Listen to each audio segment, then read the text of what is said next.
Hola, queridos, shalom a todos.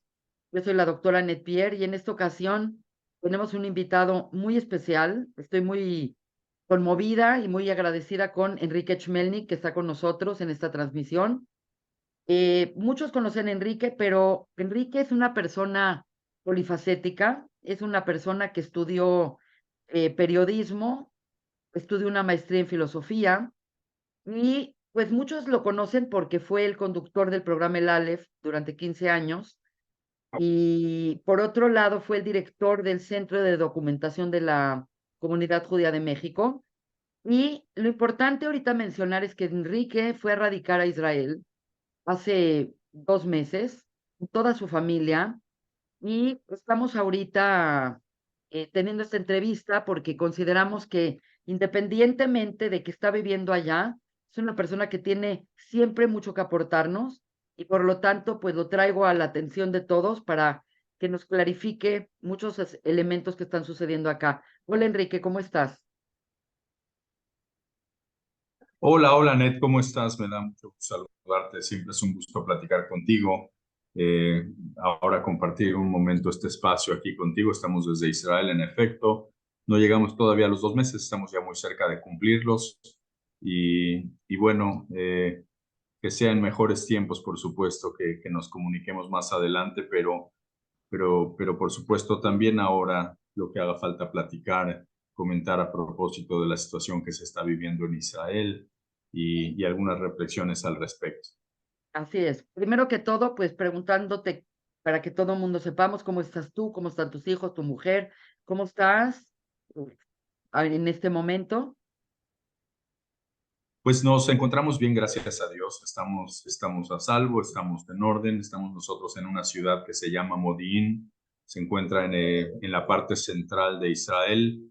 Es una ciudad que se encuentra más o menos entre las ciudades de Tel Aviv y de Jerusalén, a unos 20 minutos de cada una de ellas, o sea que está bien ubicada geográficamente, cerca también de la línea divisoria de 1967, donde comienzan, digamos, los territorios que están en disputa. Nosotros nos encontramos en territorio, digamos, que no se consideraría ni ocupado ni en disputa, el territorio israelí, Ujú. y relativamente lejos de donde se encuentran los acontecimientos en este momento de la Franja de Gaza, unos 60 kilómetros de la Franja de Gaza. Algunos pensarán 60 kilómetros no suena mucho, en verdad no lo es, pero considerando el Estado de Israel, sí es una distancia que podría considerarse significativa.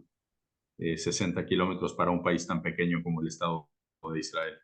Claro, por supuesto que sí. Eh, y bueno, nos encontramos, como te digo, bien, nos encontramos a salvo, gracias a Dios.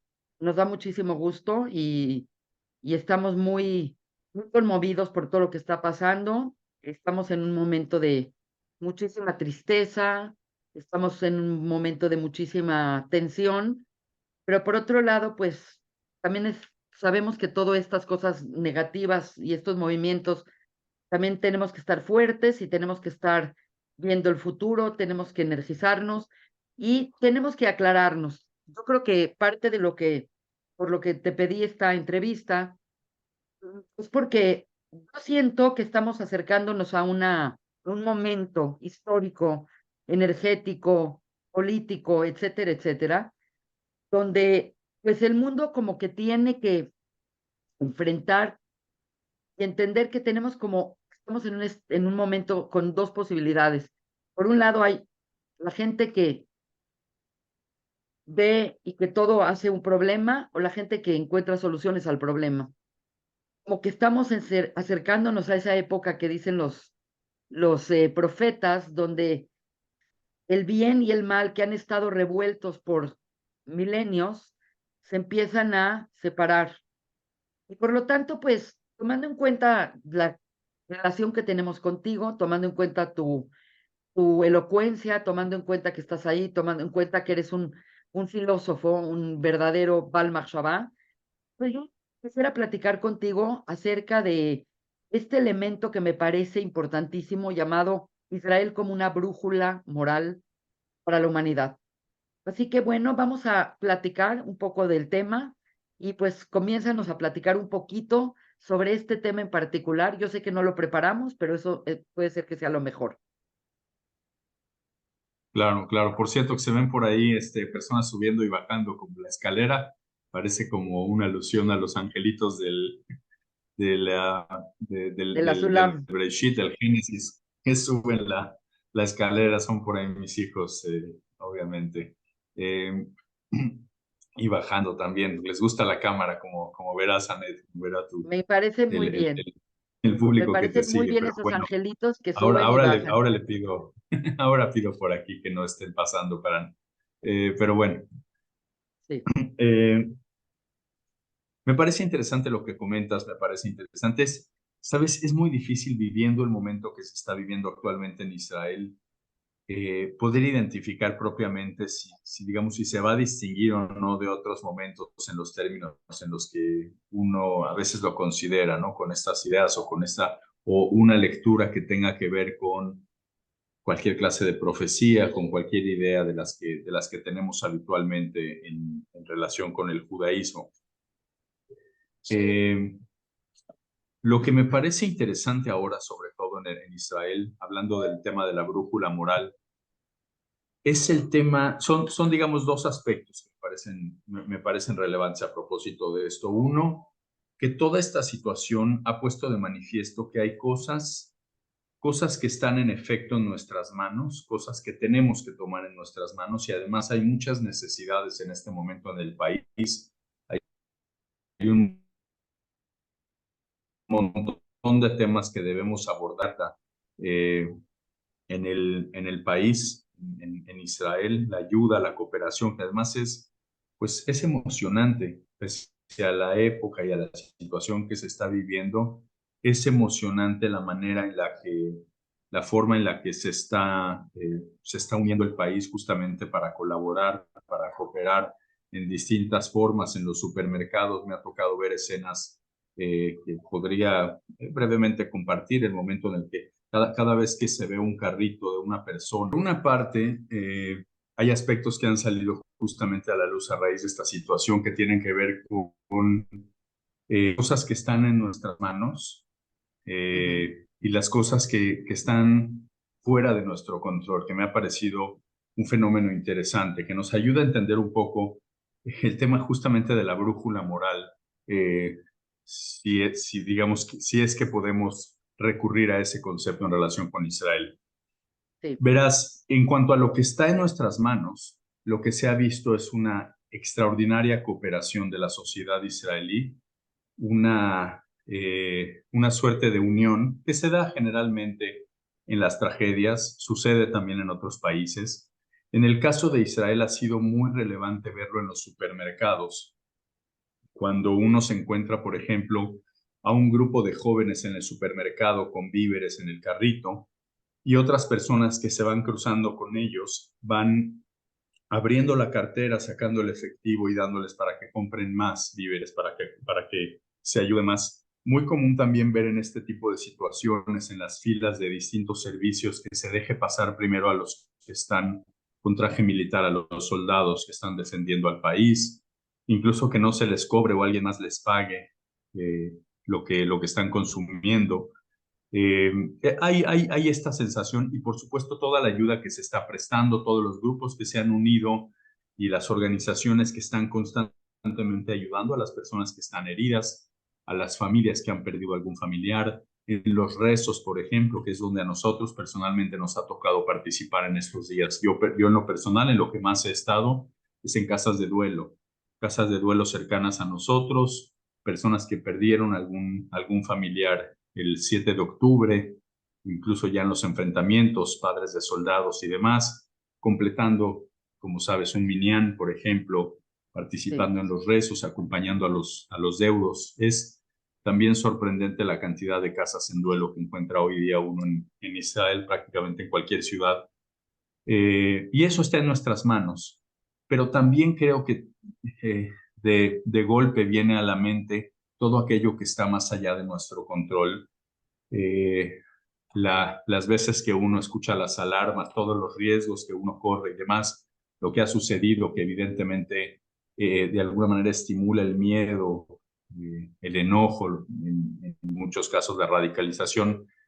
Yo creo que es importante también en este momento, y ha sido muy importante para diversos grupos, sectores en Israel, detenerse un momento a pensar justamente que las cosas que están fuera de nuestro control también se pueden manejar, se manejan con confianza, se manejan con emuná, se manejan con justamente confiando en que al fin de cuentas creemos desde hace 3.800 años que ninguna persona, ningún ser humano está del todo abandonado a su suerte, que no hay una persona que esté ni siquiera en manos de los terroristas absolutamente abandonado, que hay en efecto una fuerza superior a nosotros que está constantemente con ellos, que está con todos nosotros, que no se mueve nada en este mundo sin que tenga la voluntad del creador, y que el creador finalmente quiere nuestro bien. Es simplemente el tema de la confianza, el tema eh, del concepto de emuná en el judaísmo que se ha de alguna manera fortalecido a raíz de todo esto. Ese es uno de los aspectos que te diría a propósito de este tema. Por otra parte, creo que lo que ha sucedido en el país de manera muy significativa es, eh, mira, hay un cuento en el que estaba yo pensando ayer, si me permites, es un cuento jasídico que me gusta mucho, que tiene que ver con el concepto de retornar. No sé si Por me estoy supuesto. desviando, pero tiene que ver con lo que te voy a Para comentar. nada. Sí. Por favor, compártenoslos. Hay un cuento, probablemente tú lo conozcas, seguramente lo sabrás mejor que yo, pero bueno, muy brevemente la idea es que alguna vez en algún pueblo había un judío estudiado, joven, que fue alejándose del judaísmo y que se dedicaba a su pasión, que eran los caballos, montar a caballo. Entonces, el suegro de este joven le insistió en ir a visitar al rabino y el joven fue montado en su caballo. Y al llegar con el rabino, digamos que lo convenció de visitar al rabino, dijo con la condición de que puede ir yo montando mi caballo. Y al llegar Mm. dicen que cuenta esta historia, este cuento jasídico, este relato jasídico, que, que cuando el rabino lo vio le preguntó inmediatamente cuál es la diferencia entre un buen caballo y un mal caballo. Dijo, bueno, dijo este hombre, el experto en caballos, le dijo, es fácil, en realidad, un caballo fuerte, un caballo bueno, es un caballo que puede correr hasta 4 kilómetros en el mismo tiempo en el que un caballo débil correría o avanzaría solamente 1 kilómetro. Dice, o sea, va mucho más rápido. Entonces el rabino dijo, claro, dice el rabino, eso significa que cuando uno tiene un caballo bueno, un caballo rápido, y se desvía un poco del camino, se pierde mucho más rápido que el caballo lento, porque va 4 kilómetros ya, cuando el otro apenas se desvió del camino 1 kilómetro nada más. Este hombre le respondió, es verdad, rabino, pero lo cierto es que cuando regresa sobre el camino, sobre el camino correcto, también el caballo rápido vuelve antes que el lento. Esa es la historia que obviamente tiene esta idea, esta moraleja de que el potencial de una persona, cuando es más alto, lo lleva a perderse más rápido, pero también regresa más pronto. Pero estaba yo pensando en esto justamente porque yo creo que lo que hace falta en este momento, hablando de brújula moral o lo que se está viviendo en este momento en Israel, y lo que nos va a permitir eventualmente volver más pronto sobre el camino, recuperar la brújula, es reconocer que estamos perdidos, que estamos en este momento viviendo un proceso digamos, estamos desubicados y que la brújula está dando vueltas de una manera precipitada. Y el primero que se da cuenta que en efecto que la brújula no tiene ahorita ningún sentido, de alguna manera creo yo, es el primero que reconoce justamente que hace falta hacer algunos ajustes en nuestras creencias, en la forma en que percibimos el mundo, en nuestras ideas políticas y demás. Yo estaba leyendo un texto apenas hace un par de días que me enviaron, me lo enviaron en hebreo, le metí el traductor y luego ya le hice algunos ajustes para traducirlo y compartirlo con mi propia familia. Un texto que se publicó en medios aquí en Israel, que me parece que retrata exactamente lo que se está viviendo en la sociedad israelí y este dilema de cómo se nos dio una vuelta completa a todo lo que creíamos, a todo lo que pensábamos. No sé si me permitas un par de minutos para leerte el texto en Por español, favor, esta estamos traducción que permite fascinados de entender justo cómo escucharte. la brújula está dando vueltas de manera muy alocada y no tenemos en este momento algo firme más que la idea probablemente de que necesitamos cambiar la forma en que pensamos. Dice, este texto se llama La vida es compleja, lo escribe Boaz Levi, lo publica en algunos medios en Israel y dice así: la vida es compleja. Yair Golan, un personaje odiado por la derecha israelí, sacrificó su alma para morir y salvar a los judíos de la masacre. Ahora es un héroe de Israel. La vida es compleja. Los colonos de derecha, odiados por la izquierda israelí, se lanzaron al infierno y cayeron por decenas en la lucha para proteger a las comunas agrícolas de la periferia. La vida es compleja. El mandato de Benjamín Netanyahu, el gran amo de la defensa, termina con el mayor desastre de seguridad en la historia de Israel. La vida es compleja. Joe Biden, el presidente estadounidense más difamado en Israel, al que se veía como un hombre incompetente y falto de personalidad, resulta ser un verdadero amigo y un apoyo extraordinario en los momentos de mayor necesidad. La vida es compleja. Aquellos que jugaron a rechazar y fragmentar las reservas militares, de pronto se vieron obligados a alistarse nuevamente con todo el empeño y con un 150% de compromiso. La vida es compleja. Quienes confiaron plenamente en el gobierno de derecha sufren ahora una catástrofe absoluta. La vida es compleja. Quienes no aceptaban hace unos días destruir siquiera las casas de los terroristas, hoy exigen la incursión en Gaza. La vida es compleja.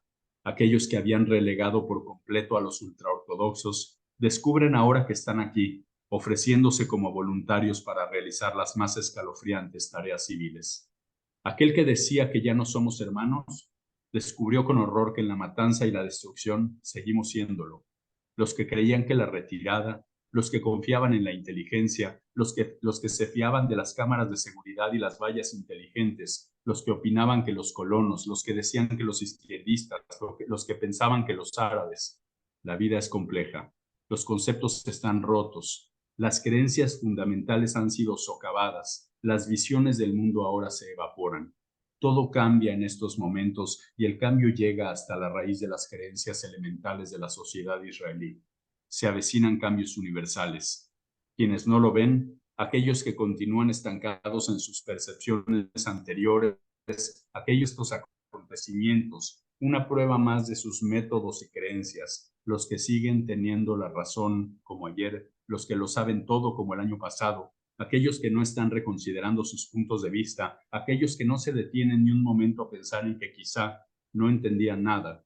Todos ellos pertenecen ya al mundo de ayer. No seas uno de ellos. No vuelvas a los viejos argumentos como un perro vuelve a lo que escupe. No te apresures a sacar conclusiones precipitadas respecto al otro. No te alegres por las calamidades. No nos abrumes con tus grandes querellas. No elogies a los sobrios, porque tú también te verás obligado a recuperar la sobriedad. No anuncies la caída de la derecha, no proclames el colapso de la izquierda. Todos colapsamos, todos caímos. La derecha estaba mal, la izquierda estaba equivocada. Todos fallamos. Es hora de cambios, cambios de gran alcance en la sociedad israelí. El autor es Boaz Levi, y ese es el texto que me parece, a mí personalmente me movió, porque entiendo justamente que todo está de cabeza. Todas nuestras convicciones han sido de alguna manera puestas en duda, y que ese es el desafío ahora: reconstruirse, reinventarse desde una nueva perspectiva, porque las viejas fórmulas no estaban funcionando, Anet. Quizá la única vieja fórmula a la que podamos recurrir ahora sea nuestra creencia ancestral, nuestros 3.800 años en este mundo y las creencias que han mantenido la cohesión de nuestro pueblo.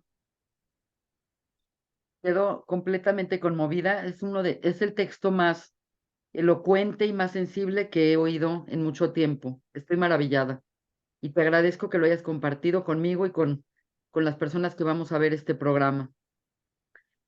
Y está así Israel, por lo tanto es como un poco una esperanza para un cambio y para una renovación, para una reconstrucción, como que de pronto viene una calamidad, viene un mal para crear un bien ulterior. Es lo que yo estoy entendiendo que está sucediendo. Yo creo que tiene también un mensaje universal sumamente importante. Por eso es tan importante para mí hablar de este tema, que lo que sucede en Israel o el ambiente de lo que se vive en Israel es algo que va a afectar evidentemente al mundo. Ya nos mostró el COVID, ya nos mostraron todas estas calamidades, que lo que sucede en un lugar afecta a todo el organismo. El mundo es un organismo. Todos los seres humanos podemos pensar que esto no es un problema nuestro, pero lo que sucede muchas veces con un solo inocente es algo que le va a suceder a todos los inocentes, históricamente hablando.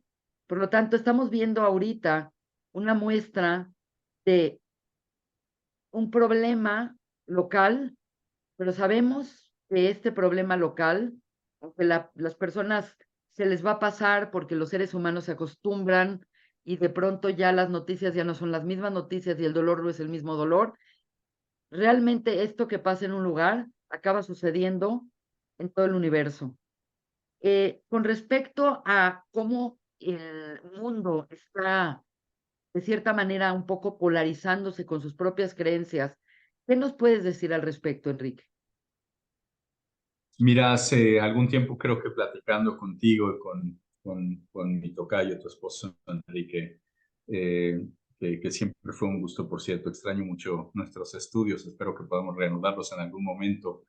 Así, Hablábamos acerca de un libro maravilloso que escribió el rabino Jonathan Sachs, en paz descanse, el rabino de moralidad, Morality, en el sí, que habla justamente del impacto de las redes sociales, que a mí me dejó hace ya mucho tiempo, algún tiempo que lo leí antes, por supuesto, de todo esto, me había dejado muy, muy impresionado en algún aspecto, y era el hecho de que cuando uno analiza las redes sociales, uno analiza el hecho de que tiene ahora acceso prácticamente a todo el mundo a través de ellas, con la cantidad de herramientas que nos dan, digamos que nos permiten, no solo las redes, sino todo lo que tenemos hoy día con la tecnología a nuestro alcance, ¿no? Uno pensaría que eso serviría para acercarnos al resto del mundo. Es decir, yo hoy podría, sin ningún problema, si quisiera, leer el periódico de Vietnam, por ejemplo, de cualquier posición política y simplemente meterle un traductor con la tecnología y poder leer en español lo que opinan en Vietnam sobre un tema determinado. Podría conocer algo más sobre la cultura de alguna isla remota del mundo. Podría conocer el punto de vista de personas con muy distintas creencias religiosas, políticas, de otra clase social, de otra clase económica, con una vida muy distinta, con un idioma distinto. Uno pensaría que las redes, dado que nos acercan, nos permiten llegar a todos, podrían ayudar a acercar al mundo. Pero ha sucedido exactamente lo contrario, y es que las redes también son un medio que sirven precisamente para relegar, porque cuando yo reviso mis propias redes sociales, cuando yo reviso, por ejemplo, una red social como Twitter o como Facebook, cuando veo mis grupos de amigos, lo que veo son cada vez más personas iguales que yo, personas que hablan el mismo idioma. En mi caso, por ejemplo, la inmensa mayoría de mis amigos en las redes sociales son mexicanos, la ujú, mayoría son judíos, hablan los mismos idiomas, estudiaron en las mismas escuelas, tienen aproximadamente las mismas creencias políticas, la misma clase social, la misma clase económica, la misma idea, incluso viven, a veces vivimos en los mismos lugares, en los mismos barrios. Me estoy leyendo a mí mismo en las redes sociales y me estoy convenciendo cada vez más de aquello en lo que ya creía. Estoy así leyendo es. constantemente en Twitter ideas de todos estos grupos a los que sigo, que no son más que personas que piensan y crecieron y se educaron con las mismas ideas que yo tengo. Y no me está ayudando a abrirme al mundo, al contrario, estoy tan cerrado cada vez más leyendo esas cosas y convenciéndome cada vez más de que piensan, de que estoy en lo correcto, de que tengo razón, porque todos mis amigos piensan igual que yo y lo único que ponen son argumentos que fortalecen ya mis creencias. Y cuando me encuentro con alguien que opina algo que a mí no me gusta, que tiene una idea política, por ejemplo, ahora que no me gusta, que apoya, por ejemplo, a un gobierno con el que yo no estoy de acuerdo, sea en México, sea en Israel o en Estados Unidos, lo que termino haciendo es bloquearlo o sacarlo de mis amigos. Digo, esta persona ya no es de mi grupo de amigos, ya no lo leo ni siquiera, entonces lo bloqueo, lo quito, me molesto, porque ya no pertenece. Y entonces sigo leyendo lo mismo y creyendo en lo mismo y fortaleciendo mis creencias. No me abro ni siquiera. Y la verdad es que pensamos es que tenemos razón, todos opinan igual que yo en las redes sociales, no es verdad, todos opinan igual que yo en mis redes sociales, porque en mis redes Claro, sociales todos son igual que yo.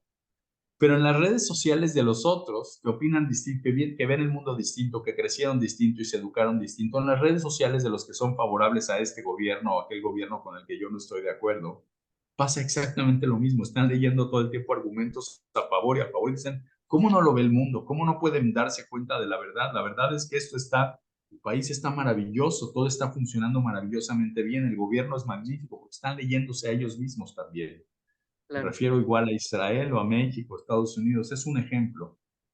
La realidad es que nos estamos leyendo a nosotros mismos y nos estamos cada vez aislando más. Las redes sociales nos están ayudando a polarizarnos.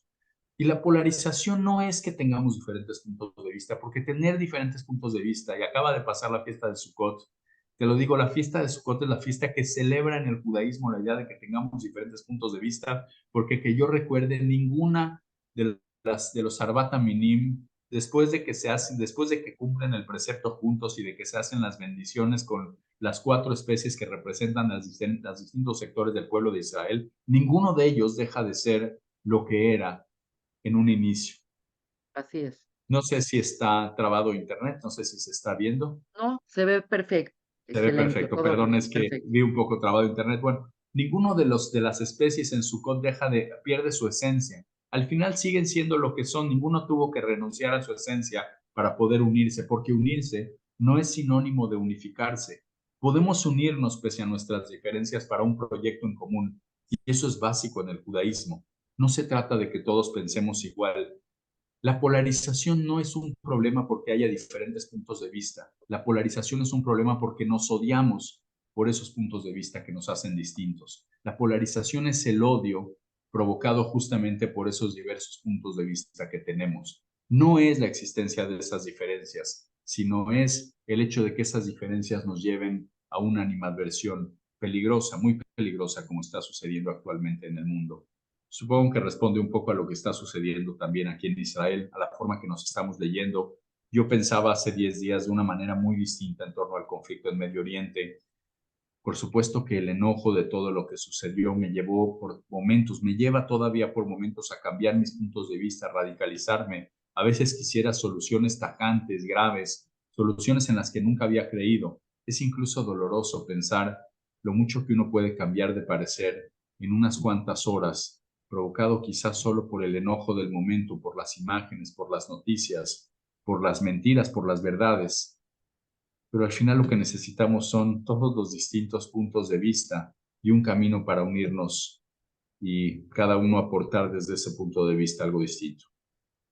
Annette. Eh, Increíble y eso nos lleva a otro libro de Rabbi Sachs, que también es el Dignity of Differences, la dignidad de las diferencias, donde precisamente, creo que lo dijiste de manera preciosa, como en Sukkot tenemos a cada una de las especies con diferentes elementos, cada uno, y cómo la mitzvah se hace en conjunto. Una vez que se acaba ese momento, ya no tiene ninguna importancia ni siquiera ponerlas, ya nada más las tienes ahí como algo que usaste para unir. Esa es Hasta sirven para algo distinto, ¿no? Sigues haciendo mermelada con etrog probablemente, pero no haces así es, mermelada con el sauce, por ejemplo. así es, Cada una sigue teniendo un final distinto. ¿Y sabes qué más, Annette, sobre esto? sí, No solamente nos llama el judaísmo precisamente a que sean las diferencias las que nos unan y que no esperemos que el otro no exista, como todos pensamos, ojalá lo pueda convencer, ojalá pueda persuadirlos a todos y que terminen pensando igual que yo. Pero el judaísmo no solo nos llama justamente, nos convoca a unirnos con nuestras diferencias, celebrando nuestras diferencias, sino que también creo yo, y esto es importante, nos llama a que tengamos cuidado cuando no existen esas diferencias. Porque cuando no hay diferencias en el judaísmo, el llamado es a dar un paso atrás. Cuando estás en un grupo donde ya no hay diferencias, lo que hacemos es renunciar al pensamiento. De eso habla Elías Canetti en una obra que se llama Masa y Poder, Premio Nobel de Literatura. Elías Canetti sí, escribió una obra, Masa y Poder, donde habla justamente del riesgo de la forma en la que actúan las masas, como vimos en el caso de los terroristas también y civiles que se metieron a Israel el 7 de octubre y renunciaron a pensar y actuaron de la manera más salvaje también, porque en masa uno renuncia al pensamiento y uno se deslinda de sus responsabilidades individuales. En masa somos más peligrosos. Las masas lo que terminan haciendo son linchamientos. El judaísmo nos dice cuando hay una masa de esta naturaleza, cuando ves que todos están pensando igual, da un paso atrás, piensa diferente, sé el distinto.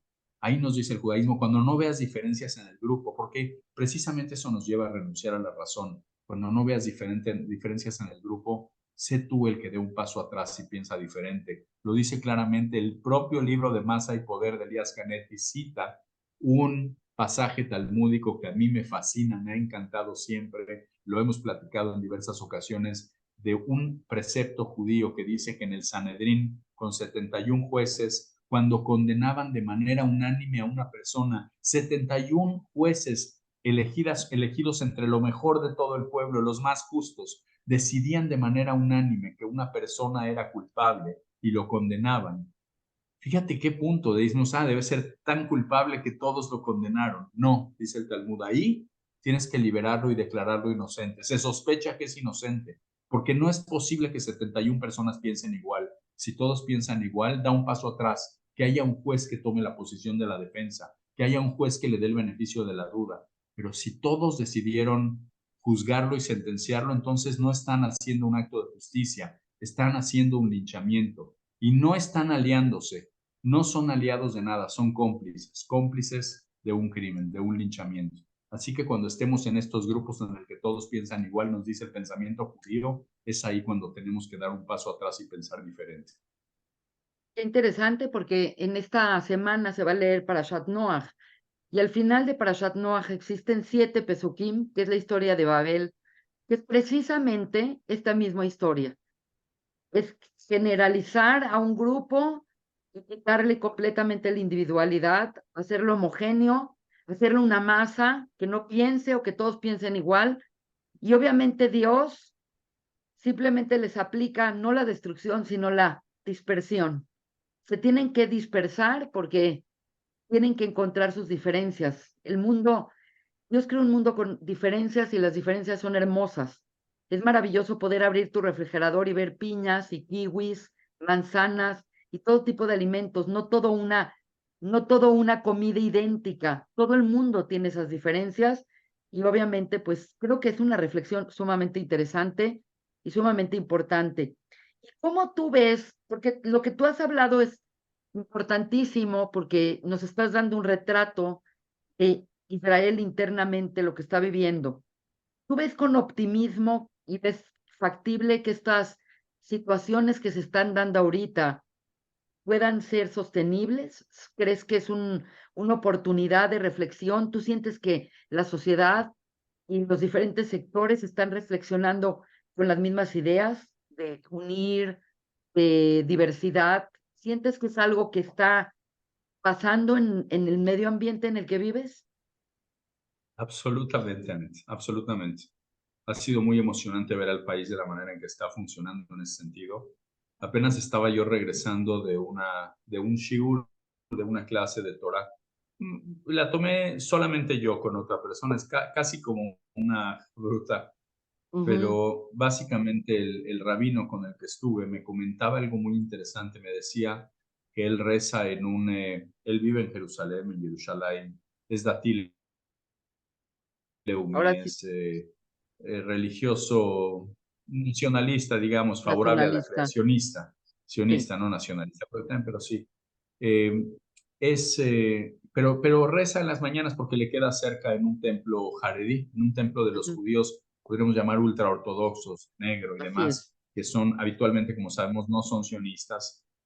Y me estaba comentando a propósito de una pregunta que le había yo hecho, que estaban buscando en la mañana un sidur, estaban buscando un sidur para llevar el rezo, porque necesitaban encontrar la bendición para los soldados del ejército de Israel y la bendición del Estado de Israel. Es algo interesante porque en los libros con los que ellos rezan no aparece la bendición de los soldados de Israel o del Estado de Israel de pronto, porque han sido un grupo, por ejemplo, tradicionalmente no sionista.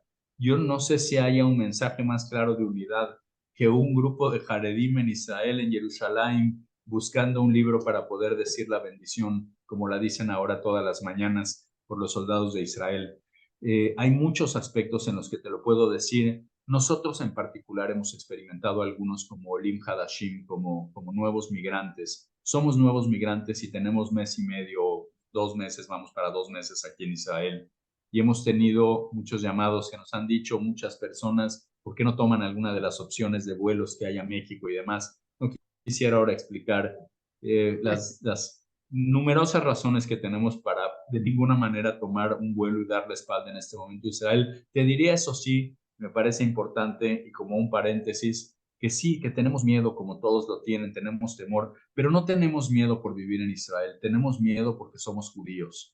Tenemos miedo porque somos judíos, igual que lo tendríamos, me parece, en cualquier lugar, cuando vemos que no hay ni un solo rincón del mundo en el que podamos establecernos pacíficamente y vivir en santa paz como todas las demás naciones, autodeterminándonos y siendo libres. Pero al margen de eso, te quisiera comentar que para algunos aquí en Israel también es loable, o les ha parecido así, yo no lo había percibido, el hecho de que los nuevos migrantes nos mantengamos en el país y que estemos apoyando, porque al fin de cuentas, en las difíciles circunstancias que están viviendo, para ellos es un mensaje que nosotros con nuestra familia estemos corriendo el mismo riesgo que ellos viviendo aquí en el país. No diría que el mismo, porque la mayoría de las familias aquí tienen además personas en el frente. Así que no lo compararía como el mismo, pero sí que estamos aquí en el país dándoles confianza igualmente a las familias, que sepan que estamos aquí porque creemos en efecto que finalmente la razón y la victoria le va a asistir al lado correcto en el que creemos firmemente. Y ayer, por ejemplo, estando en un pequeño, no salimos mucho por esta situación que se está viviendo y tenemos que entrar con frecuencia al refugio, pero ayer decidimos comer algo en un pequeño restaurante de hummus, en un pequeño centro de comercios a una buena hora, digamos una hora en la que generalmente no hay alarmas y no se corre mayor riesgo, en el mediodía. Y en el pequeño restaurante en el que nos encontrábamos, el mesero nos preguntó, nos escuchó hablando español, vio que nuestro hebreo, podíamos mantener la conversación en hebreo, pero en verdad no nos No es tan dirigimos en bueno. hebreo, nos hablamos en inglés finalmente, y nos preguntó si éramos turistas que nos habíamos quedado varados aquí en Israel a causa de la guerra. Le dijimos, en realidad no, somos nuevos migrantes, tenemos un mes y medio, vamos para 2 meses aquí en el país. Luego, bueno, salimos al balcón, tomamos nuestros alimentos. Y un rato después el mesero llegó con un plato enorme de falafel, de estas comida típica israelí, muy grande plato de falafel, lo puso en la mesa y le dije que no habíamos ordenado eso. Dijo, no, ustedes no, pero un cliente de otra mesa se los manda en Wow. agradecimiento porque se hayan quedado en Israel. Y bueno, esta persona de otra mesa que estaba con su hijo chico comiendo, se levantó y nos dio la mano, nos agradeció por estar en Israel y nos dijo que Israel tenía que ganar, que no teníamos otro país, en fin, lindas palabras también la que nos dio en su mensaje, pero más con este gesto que tuvo con nosotros por ser, y así se percibe en el país constantemente muchos temas justamente relativos a la unión. Yo percibo sobre todo el hecho de que hasta hace unos días la bandera de Israel se había convertido en un símbolo también de las tensiones entre los grupos que apoyaban la reforma, los grupos que estaban en contra de la reforma. De pronto todos salían con la bandera de Israel, pero era una bandera que estaba de alguna manera usándose para una causa que dividía al país. Y ahora todos tenemos en los automóviles, en las casas, en todos lados la bandera de Israel. Me parece que es nuevamente un símbolo de unión del pueblo. A mí personalmente me ha resultado también muy emotivo, muy emotivo todo el tema de la bandera, de las banderas incluso que se regalan en algunas esquinas, toda la cooperación del país, toda la ayuda y toda la unión. Y es raro que se escuche ahora mismo a alguien criticando con fuerza una posición política de izquierda, de derecha, que los colonos, que los ortodoxos, que los izquierdistas, en fin, tú sabes, a mí personalmente me afectó mucho que hayan sido justamente los kibutzim los más afectados en la periferia de Gaza. Es muy doloroso en cualquier caso, pero se trata además pues de agricultores, como tú sabes, de ideología de izquierda, que llevan tantos años luchando por la paz y por los derechos y por las garantías justamente de sus vecinos árabes en la franja de Gaza. y todas las historias que hemos leído de ellos que van a continuar apoyando y ayudando en la medida de lo posible a civiles y familias y preocupados, me hace pensar más que estamos en el lado correcto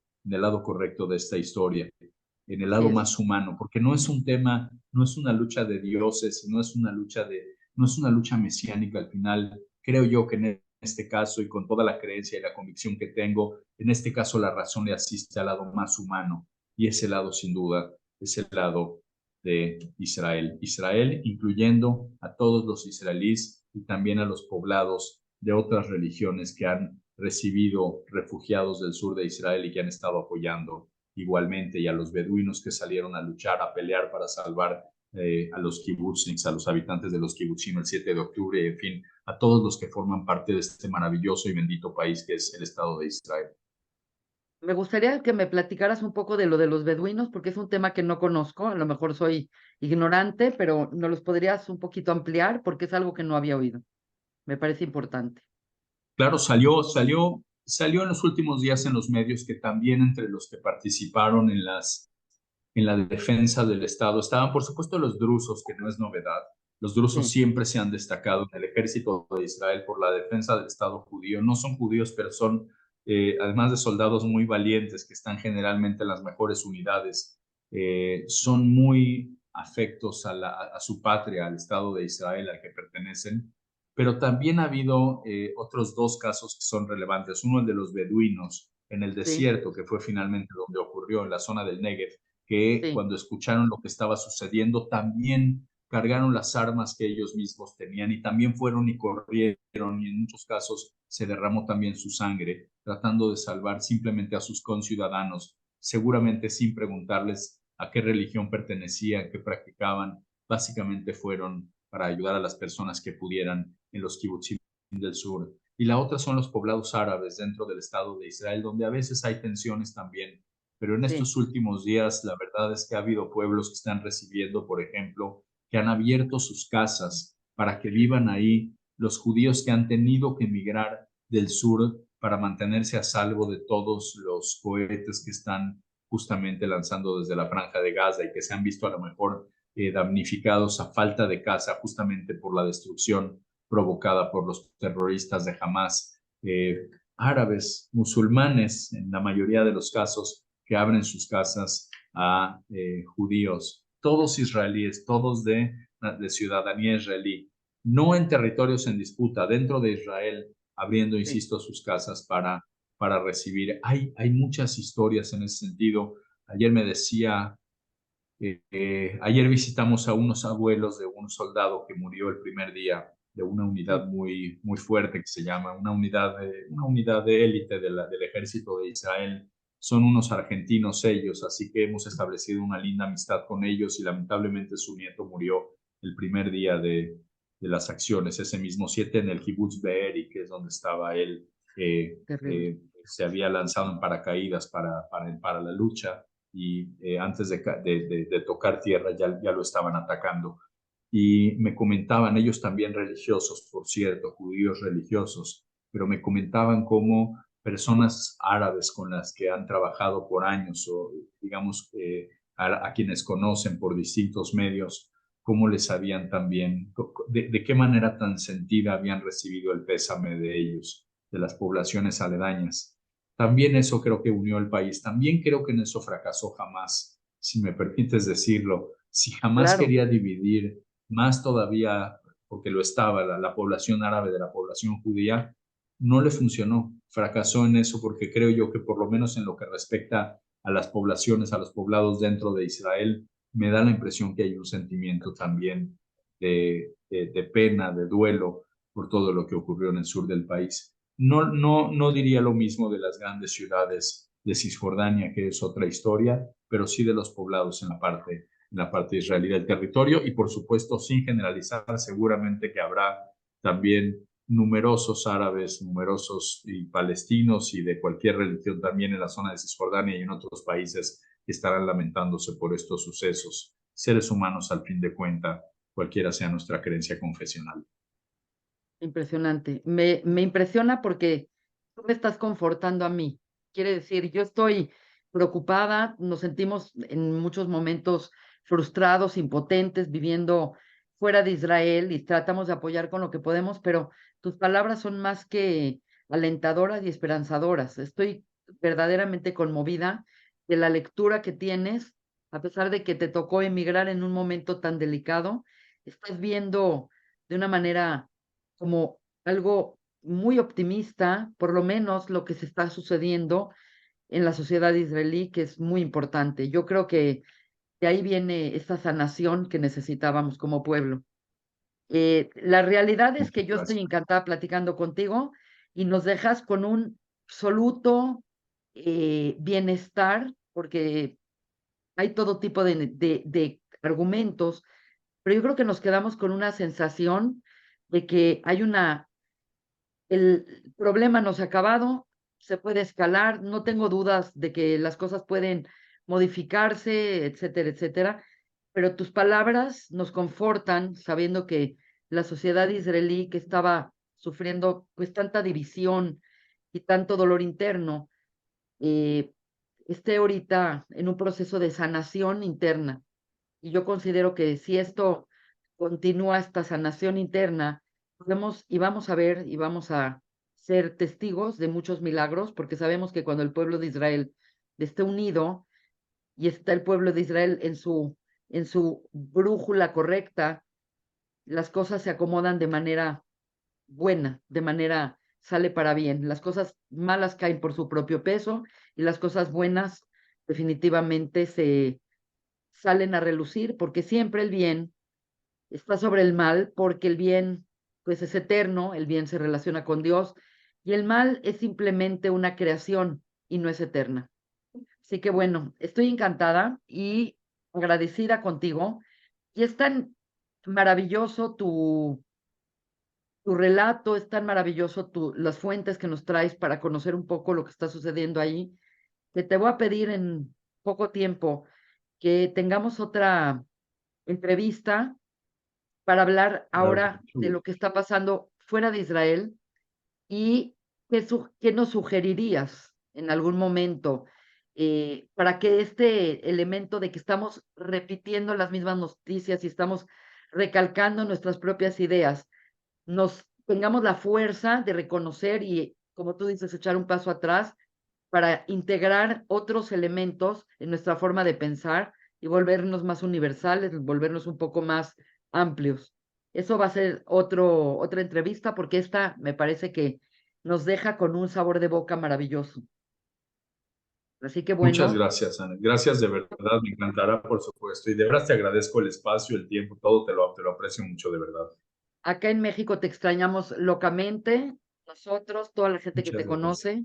En mi casa eras como llegabas y eras así como la atracción para ir a platicar, pero afortunadamente la Gracias. tecnología, las cosas se han prestado para que volvamos a estar en contacto. Te agradezco muchísimo y yo creo que la gente que va a ver este video va a sentir lo que yo estoy sintiendo ahora. Así que juntamente nos volveremos a ver, Dios mediante, y vamos a volver a platicar ahora de otros temas que son tan importantes y que siempre nos sorprendes con información maravillosa. Muchas Muchísimas gracias, gracias. Ana. Gracias. No quisiera dejar de decir a la despedida, si me permites. Por Digo, favor, es un comentario nada más, quizá la audiencia no lo sepa, pero no sé mucho yo de Torah, pero lo que sé de Torah, lo que sé de judaísmo, lo aprendí con ustedes. Mi tocayo Enrique Medres, tú, han sido maestros para mí, lo han sido, y yo no quiero dejar de acreditarlo siempre, porque esto que yo he aprendido de judaísmo y de Torah, en verdad se los debo tremendamente a ustedes. Así que aprovecho también aquí el espacio para agradecértelo públicamente y te mando un fuerte abrazo a ti y a toda la familia. muchas gracias. Como siempre dice en el Pirkei Avot, mucho aprendí de mis maestros, pero más aprendí de mis alumnos. Ahorita estamos y hemos Gracias. estado al lado tuyo porque contigo es una garantía de que algo muy bueno va a salir y vamos a aprender. Así que bueno, yo muchísimas gracias y nos vemos muy pronto. Am Israel High, que esté todo muy bien por allá y que haya buenas noticias. La Geulá no necesariamente viene lento y poco a poco y se va gestando de una manera como solemos pensar que suceden las cosas. Sabemos que la Geulá llega, la redención llega en un abrir y cerrar de ojos. Por lo tanto, ciertas condiciones para que se dé la Geulá están reflejadas en la historia de Purim. Sabemos que Purim es la fiesta eterna del pueblo de Israel. Eh, en Purim todo estaba mal, todo estaba muy mal. Estaba el pueblo a un paso del genocidio máximo. Y de pronto cuando Esther entra en el juego, la primera cosa que le dice a Mordejai, dice, Knosset kol Yehudim, úneme a todos los judíos, que ayunen por mí. Y la realidad es que después de esa unión, después de que hubo esa unión, que todos los judíos del reino, de las 127 provincias o del reino, se unieron, vino la famosa cena donde se voltea completamente la suerte, se voltea completamente la historia. Ese fenómeno es muy interesante, pero ese fenómeno se llama la Geulá, la redención por Hipuj, por Afoj, por un cambio. Entonces, no es que la historia te va narrando cómo poco a poco llegó la salvación del pueblo de Israel y de la humanidad, sino que realmente llegó cuando se unieron y llegó en un instante. Ojalá que esta historia sea una huella histórica para este momento tan esperado que llevamos siglos esperando, que die mi Mesías, y pues obviamente el requisito para que se logre la redención es esa unión. Entonces me quedo muy contenta, me quedo muy satisfecha de escuchar algo tan maravilloso como la sociedad israelí se está uniendo de la manera que lo está haciendo. Así que bueno, yo lo veo con ojos maravillosos y espero que el mundo lo vea también así. Muchas Muchísimas gracias, Anet. gracias. De Te queremos Soroto mucho, Bot. Enrique. Muchas Igualmente. gracias. Un fuerte abrazo.